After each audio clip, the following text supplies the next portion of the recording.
In the opinion of the chair, 2/3 being in the affirmative, the rules are suspended, the bill is passed, and without objection, the motion to reconsider is laid on the table. Correct? Now what? What does that mean? Where are we going to go from here? Let's talk about it.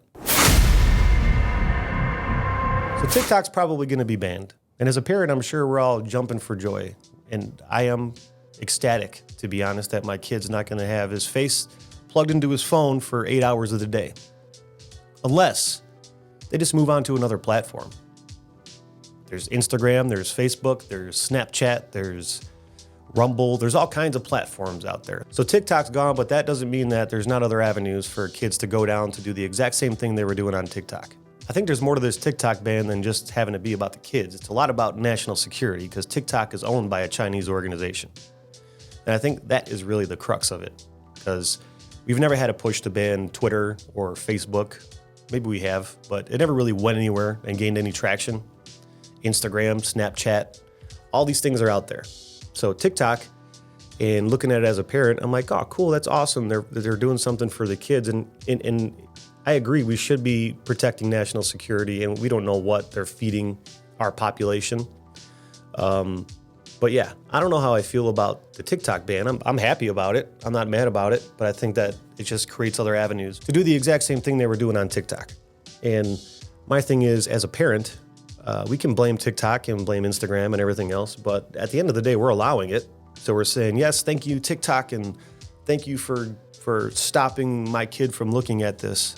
But what are we doing as parents to stop the kids from looking at stuff that we don't want them to look at?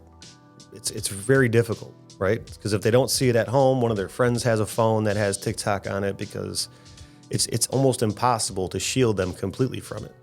But we can make decisions in our households to not allow it.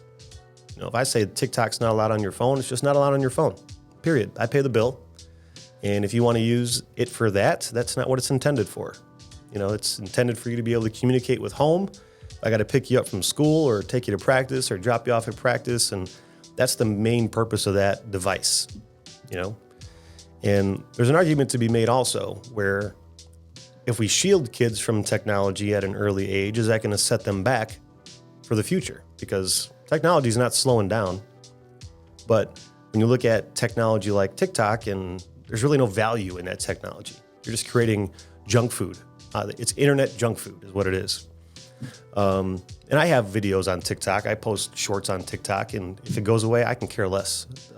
YouTube is where I want to establish my audience. So it doesn't bother me one bit. And if the government decides that that's the best thing for the country, I support that.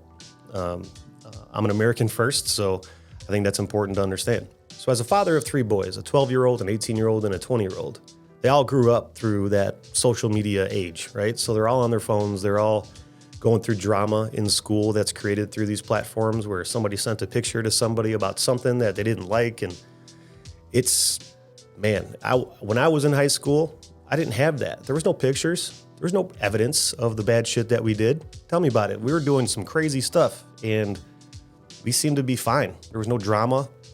But now, every time somebody does something, it's posted in 5 million different places. And I think that adds fuel to the fire with all of the things that we see going on in the country today, like feeding a gender agenda or having pornographic books in libraries. And those are things that are popping up on kids' For You pages or whatever. And then that becomes the reality of their world because that's what they see. They're like, oh man, this is how it is out there.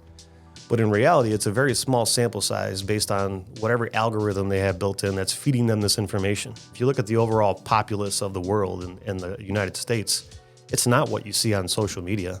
But if that's what your preferences are in the algorithm, it's going to feed you that all day. And at some point, that becomes the reality. And I think that's what happened. That's what has happened to kids over the past 5 to 10 years. And the other part of this is, okay, it's TikTok. Like, you can't watch TikTok anymore. And then it's like, well, we can't watch Facebook anymore. And you can't watch Instagram anymore. And by the way, YouTube, you can't do this anymore. At what point does government control become too much? And just have to allow the citizens to parent their children instead of feeding a political agenda into classrooms and every other platform that we have in front of our face. But anyway, this is more of a rant. I don't want to keep going down a deep end here, but what are your thoughts on this? And as parents, I think we have a duty to step up as well and shield our kids from some of this nonsense in the world. But this isn't a bad thing. I think TikTok going away is perfectly fine, as long as the government doesn't use this to say, okay, we did this with TikTok, and we got a pretty positive response because we took this away, and everyone says, hey, it saved my kids. But then they're like, hey, let's do this with this and that. And they're going to start taking everything away and passing bills that benefit their own agendas. That's my only concern. But anyway, let me know what your thoughts are on this one. If you're a dad like me and have 3 kids out in the world and want to try to set them up for success the best way we can, let's share some tips, share some thoughts on this one, and maybe some things you do to help shield your kids from some of the nonsense in the world. But anyway, I appreciate you sticking around. Like I said, this is more of a rant more than anything. I just saw the news this morning and I wanted to just talk about it. So let me know your thoughts, subscribe, hit that like button, and I will talk to you all later.